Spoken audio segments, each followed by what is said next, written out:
Welcome to Battlefield, Nevada, where politics is a contact sport. And happy 4th of July. You might wonder why we're not dressed up today. I'm here with Danny Tarkanian, who is considering running for either the U.S. Senate or Congress. Is that a fair statement? That's a fair statement. Okay. Let's go into what happened with Senator Heller and why you're considering running for the U.S. Senate currently. Well, it doesn't have so much to do with Senator Heller. I mean, I obviously have some differences of political philosophy differences with them.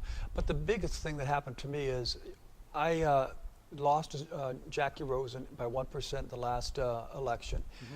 She had utilized her TV ads in attacking me with some allegations. Well, first of all, they're false statements that were already proven false in a court of law. I'd won a defamation lawsuit on it, and I sent her. That was in 2010. It was a 2004 campaign. I won the lawsuit in 2009. And we sent Jackie a cease and desist letter notifying her that the statements you're saying are the same that were already proven defamatory. Take them down or we're going to sue you. She didn't take them down. She won by 1%. We ended up suing her. The judge came out. She filed a motion to dismiss. The judge ruled against her motion, stating that her statements are substantially similar to the ones that were already proven defamatory in 2009, exactly what we said to her before. The judge stated that he didn't believe the statements are true, that we had an ability to show malice and a substantial likelihood of success. I believe the fact that we have a judge reiterating how false these statements are, that it would be very tough for Jackie to make those statements against me again and have them stick at all. And I was looking forward to having a rematch with her on a level playing field where there has to be some type of truthfulness in what she's saying instead of all these lies. So just so the audience understands, the most you're going to win out of this lawsuit are financial damages. There's no way to go back and refight the actual campaign. There's no way that the votes are going to be reversed. You're just going to get a monetary judgment. Is that correct? Yes, you're not going to get the election results overturned, nor am I trying to. Look, she won the election. She won the election. Isn't that the real issue? This has happened to you before, where people run these false, defamatory ads against you, and then they write a check. So it's a cost of business for these guys to do this against you and other politicians. Exactly. So how do we stop this? How do we fight this? The way you stop it is somebody has to step up, show the courage, and also the fortitude to sue somebody, get a judgment big enough that it's going to deter other candidates from doing that. In my first judgment, I got an award of $150,000. I guess that wasn't enough to deter Jackie Rosen, but we've sued her for $9 million. We're going to sue the DCCC, who was also part of that commercial ad. They're the Democrat super PAC, and I think that there could be a multi-million-dollar lawsuit judgment against them. And it isn't the monetary issue that's most important to me. This has to stop. No one can tell me that our election process is fairer when the person who can lie the worst, who has the most money to get their lies out there, gets rewarded with winning. They have to be a punishment for someone who goes that far to sell their souls to win. Isn't that the real issue here? That if you run, let's say, against Jackie Rosen again for the U.S. Senate, some third-party group or someone else runs ads again targeting you with an issue that does seem to work with voters, okay, and then you lose and you sue them again. That's the problem here, isn't it? And how do you deal with that then? Well, there's two things. First, if the financial award is big enough, it's going to discourage people from doing it again. If it's a PAC out of Washington, D.C., what do they care if you sue them 6 months after the campaign's lost? And they got to pay $10, $20 million. I think they would care a lot. I think this is going to be a great test case. No one's ever sued a super PAC before that I'm aware of, and I believe we have a great chance of success. I believe the judge's wording in the hearing showed that. You get enough to deter them from doing so. Furthermore, we will have the language from what has been said in this lawsuit and the one in 2009 to be able to offset some of these attack ads that are against me. We didn't respond as well as we should have. But part of it deals with the timing. The ads came out and the money that they were throwing against me. But it's got to stop. I mean, who thinks it's right that people who can lie the worst and have the most money to lie about should be rewarded? Someone's got to step up and change this culture. Would you also say it's fair to say that Joe Heck and Senator Dean Heller and some of the other Republican establishment who officially, publicly withdrew support from Trump right before the election, did that hurt you? Absolutely, and I have no idea what the the causes were of the loss. I think there's probably more than one. I'm sure these ads hurt me that Jackie Rose ran. She targeted saying I was involved in telemarketing fraud with seniors, and that turned the seniors off. Certainly the fact that Governor Sandoval first and then Dean Heller repudiated Trump, and then Joe Heck and Crescent Hardy did later. Virtually all the top Republican officials in Nevada repudiated him. I was the only one in Nevada that stayed loyal to him and supported him. Do you still support Trump? Oh, absolutely, absolutely. Are you, if you run for office and you win, will you support Trump's agenda? Of course I will. I like what Trump is trying to get done. Now, there are some things I don't like that he's doing that are on his personal activities, some of the tweets and this and that in his language, but that's not the point. What's he trying to accomplish? And that's what I said when they tried to get me to repudiate Trump during the election. I said, look, I don't agree with the things he said on the bus in 2004 something, 15 years ago. But what's he trying to accomplish compared to what Hillary Clinton wants to accomplish? It was a no-brainer. Trump's agenda for the future of America was so much far superior than Hillary Clinton. It was a no-brainer that I was going to support him. And I support most of the policies, virtually all the policies that he's trying to get passed right now. But let me get back. The point is, nobody should, on the Republican side should have repudiated Trump. He was better than Hillary Clinton. I stood up and supported that. Can you imagine Hillary Clinton president today? Yeah, unbelievable. Well, absolutely. I mean, not only that, you'd have every Supreme Court decision going the opposite way it is now. So not only do you have her policies as an executive branch, you would have the judicial branch. No Judge Gorsuch. Yeah. Senator Heller came out and opposed and openly supporting the Senate bill to repeal and replace Obamacare. Do you support the Senate bill?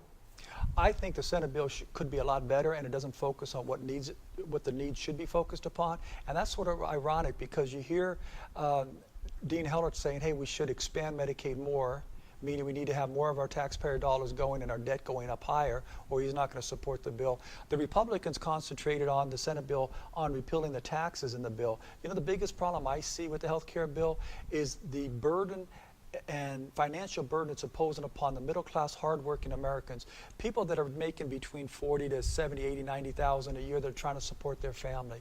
They're getting killed by the tax bill, aren't they? Well, it isn't. By the health care bill, which is a tax. It really is a tax. The health care bill is killing them, and you can call it a tax, but there's taxes in the bill that or $1 trillion that the current Senate bill repeals. But what I want to see happen to the bill is people that I just mentioned, middle-class, hard-working Americans, are seeing their premiums, like mine. Mine went up 300%. My deductible went 500%. And then I just found out— You're self-employed. I'm self-employed. And now I just found out my copay to go see a specialist, because my son had a stroke 2 years ago, so he goes sees his neurologist, and it's $150 instead of $35. It's gone up 400%. There are stories after stories after stories about how this is hitting Americans, and I think those are the ones, the people that felt the impact of the Obamacare bill the worst, that voted Trump into office, and that's what we should be focused on, reducing the cost for the premiums and deductibles for those people. I don't think the health care bill does enough. But that being said, I want to make this clear. Anything is better than Obamacare right now, except possibly socialized medicine. How about just repealing it and letting the market take over? You can do that. Rand Paul suggested that. Yeah, I mean, and Rand Paul's talked about repealing and then having a timeline down the road where hopefully you get something else passed. That we could all say, well, we want to have done this or that, but there's certain things that aren't going to be done because of Obamacare and what is done and the entitlements is put out there.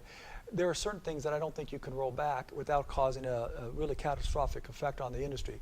But there are other things that you can, and then open up the free market, the competition within the insurance industries, and get the prices down, and then you can do some of these things. And that's, I don't know if our current health care bill does that stuff.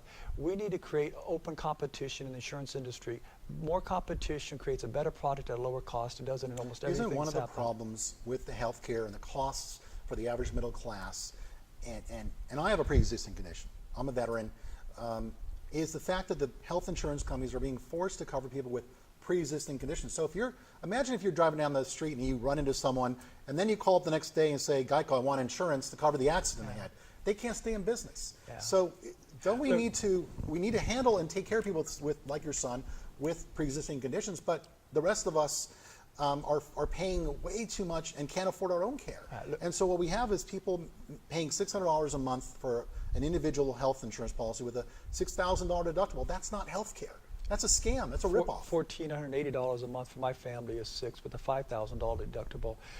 Look, there's two parts of pre-existing conditions. One is people that want to get insurance and pay their fair share of insurance and stay on the insurance. Something needs to be done to provide health care for those people, and there can be these catastrophic insurance pools that Senator Paul has talked about that you'd have to have some What type about of... just putting them on Medicaid? That's where they should be. You could put it on Medicaid, and then you can expand Medicaid and take it from its original purpose, or you could have these risk pools. I like the risk pools, but either way, it's going to be handled the same way. The problem with the other angle is the people that are gaming the system, what you just said. Somebody doesn't want to have health insurance, so they don't pay for health insurance. And as soon as they get sick, then they go in and they say, hey, according to Obamacare, you got to provide health insurance to me, and I want it at the slowest cost possible, even though I'm already sick and have a new condition.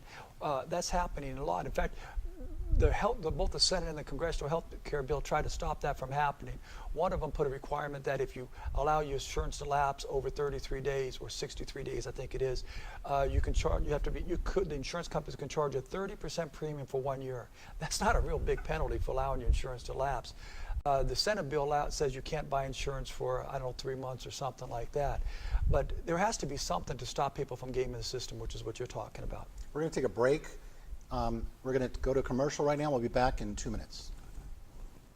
1 in 3 pets will need unexpected medical care this year. If your dog ate this, it could cost you $3,674 for a vet to save his life. Could you afford that today? That's why we started Pet Health Co-op. We share each other's costs like farmers and ranchers have done for years. For only $34.99 a month, your pet is covered. You love your pet because they are family, so make sure they are protected by Pet Health Co-op. Call 702-900-2370. That's 702-900-2370. Welcome back to this episode of Battlefield Nevada. We're here with Danny Tarkanian on the 4th of July, and we're talking about health care. We're talking about a lot of the issues that are facing Nevadans today.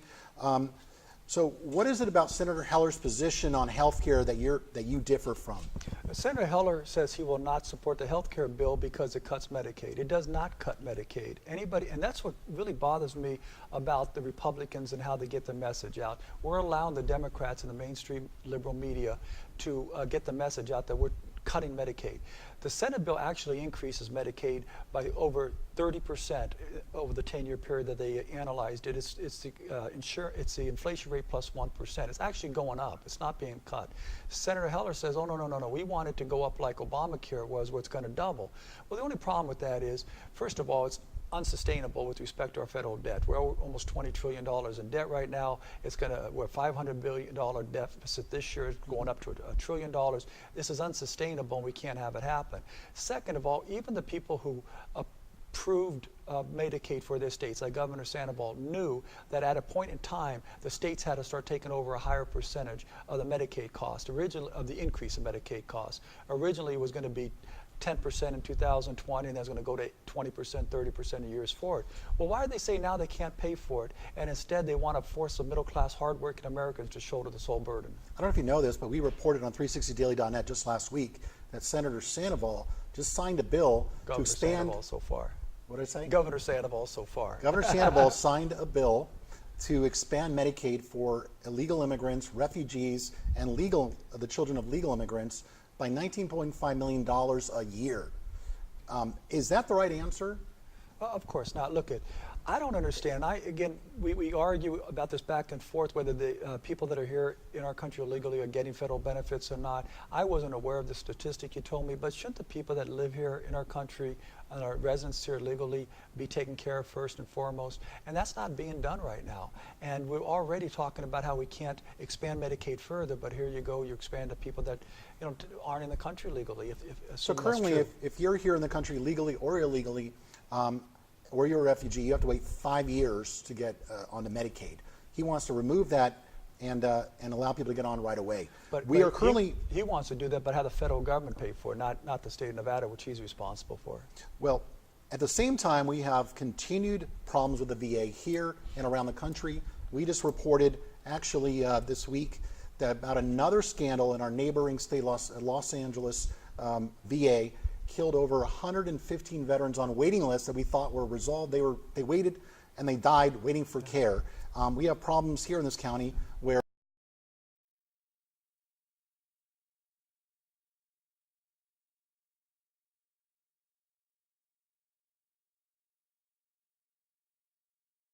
the Southern Nevada VA, actually, we just funded $100 million in new clinics to have x-ray facilities there, mental health facilities, pharmacies. Sounded great, but they've now canceled all those services. They don't actually offer those services anymore. You have to drive up to the VA hospital.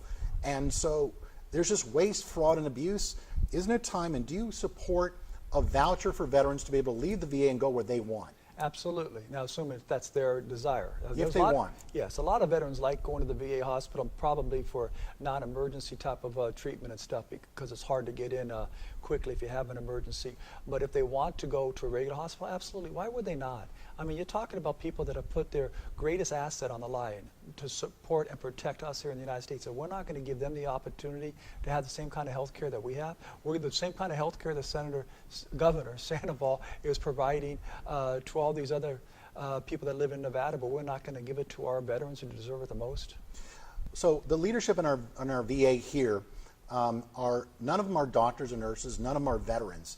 Do you think that's part of the problem? Do you think that the leadership in the VA across the board, whether it's local, national, should know what it means to serve the country? Oh, sure they should, but more than that, they should understand the needs and desires of the people that are going through this stuff. And right now, you can't fire somebody in the VA if they're derelict in their duties, or if they've had some problems that have been reported nationally over the past several years. So you have to go through this long process, and no one's getting fired over this thing. If they're not performing their duties for the people that have done the most for our country, then shame on us as a country and the politicians that run this. So the president has authorized $120 million to restart Yucca Mountain. What's your position on that? I've said this all along, since 2010. We can turn Yucca Mountain into a great, profitable, and safe solution that would solve virtually the whole entire nuclear waste industry. You turn Yucca Mountain into a reprocessing facility and also turn into a research and development facility for all alternative green energy stuff. It would turn, first of all, we have over 100 above ground sites of nuclear waste being stored in major metropolitan areas. Just outside of San Diego, there was an article today where they have hundreds of tons of nuclear spent fuel. This is a real danger. We can get that brought into Nevada, reprocess it so we can use 98% of that nuclear spent fuel to create new fuel, just like they do in France and other countries. Nevada could be the one that receives not only the monetary benefit of producing the facility, but also reselling the reprocessed nuclear spent fuel. At the same time, because we have such great resources in wind, solar, and the other alternative energies, we can turn that site into a research and development site for all of those alternative energies. We would have free health care we would have health care paid for everybody here in Nevada if they would take that solution and accept Yucca Mountain as a reprocessing facility. But instead, we have politicians that are more concerned about getting reelected, so they run the scared Mongol tactics of arguing against the repository. The problem with that is we're going to get the storage put in here if we don't fight back and ask for it to be a reprocessing facility. We'll get the storage, and it's going to be the worst. My solution, you have the better alternative. So what would you say to those who are in the casino industry that are vehemently opposed to this, that they don't want a nuclear waste dump 100 miles away from Clark County? It's not a dump. It's going to be reprocessing nuclear spent fuel. It's not going to store there. So there is no dump. So that's the big that was the initial plan, though, in the 70s, was to make it a storage. Well, that's what they're going to make it here. If we just fight no storage or storage, we lose the fight, and we're going to have a storage facility. I'm saying let's give them an alternative. Let's reprocess the nuclear spent fuel, get rid of the nuclear waste, 98% of it, and use it to reprocess it for new fuel. The only argument against this is people say, well, there could be some kind of accident when you transport the nuclear spent fuel to Yucca Mountain. But they have been transporting nuclear spent fuel through Nevada for over 30 years now, and there hasn't been one accident. And I heard Harry Reid say, well, it wasn't as high radioactive stuff as some of the others would be, but it's still very high radioactive, and there hasn't been an accident. I think that's argument doesn't hold water. Furthermore, we have a serious problem around our country with keeping this nuclear spent fuel above ground in these large metropolitan areas. We can solve that solution. We can solve our energy solution. We can solve our lack of funding here in Nevada for both education and healthcare with the alternative I just gave you. So one of the other proposals that the president is currently putting through Congress right now is a national voucher program for education. What are your thoughts about that? Because we just had the ESAs not pass, not get funded last month in the state legislature. What do you see as that? Is that a possible solution? I think it'd be the greatest solution, and it would bring us back up to a modern day feelings on our education system. Look, most people that have children and they live in an urban area, and they got to decide where they want to send their kids with their taxpayer dollars to a failing school, or be able to, hey, send them to another school that may do a better job for them. We're all in favor of having alternative choices. Again, more choices create a better product at a lower cost. I'm all in favor of that. It's so disappointing our legislature and our governor did not get that signed Who do you blame this for that? past year. Do you blame Governor Sandoval for not getting this through? I wouldn't have signed a revenue bill, a budget bill, if ESA wasn't a part of it. So we're at the end now. I want to, as I said, I'm going to give you the last minute or two to tell the audience a little bit more about what you're planning to do and what you're, obviously about the holiday and everything else. I have no idea what I'm going to do for sure at this point. I just have some options, and they're actually very good options. I could run for re-election in CD3. I lost the race by 1%. I ran against the majority leader in the state Senate, who everyone thought was the best viable candidate on the GOP side, and I beat him by 8% after being outspent 4-1. And I lost the general election by 1%. I think I'd have a great chance to win CD3. On the other hand, there's been a lot of people encouraging me, if not pushing me, to run against Senator Heller. That would be a much more difficult race because of the amount of money it would cost to run, and also you're going after an incumbent senator in your party, and that always causes problems. But both of them are good solutions. The most important thing is my family's healthy. I'm doing really well financially. I was involved in the real estate market, and we had some tough times during the recession. Things have turned around. Our health is good. Our finances are good. We have good alternatives. Life is good. We're going to enjoy the 4th of July with our family. We're going to have fireworks out of my house tomorrow, and we're going to have a big dinner with all my brothers and sisters and my mother. I'm just very excited about it. I'm glad to be able to live in Nevada and enjoy the things that we have here. Great. Thank you very much. Happy 4th of July, and good luck with your family and everything else. Thank you. Thank you for having me on. Thanks a lot, guys. This is Rob Lauer for Battlefield Nevada. Stay tuned for more news and information at 360daily.net.